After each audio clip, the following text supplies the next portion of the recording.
This is a normal practice naman po on the part of the PNP na kapag kami mga eleksyon ay inililipat muna natin pansamantala.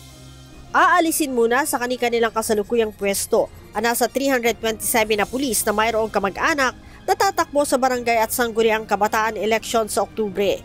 Ayon kay Philippine National Police Spokesperson Police Colonel Jean Fajardo, normal ang ginagawang reassignment ng mga tauhan tuwing may halalan.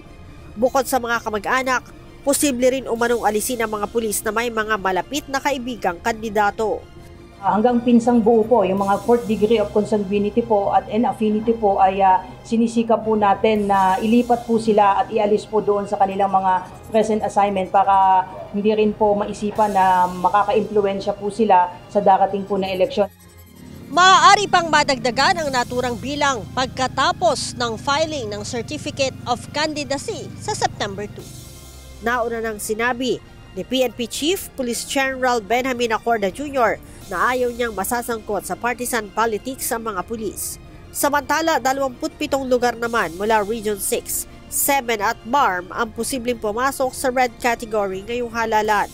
Ito'y dahil sa history ng pagkakaroon ng intense political rivalry at presensya ng threat groups. Ito po yung mga areas kung saan meron po tayong na-record na mga factors na pumasok po doon sa yellow category and orange category. At ito po rin ang magsisilbing giya po ng COMELEC po para i-declare po ito motu proprio na itong 27 na areas under COMELEC control po.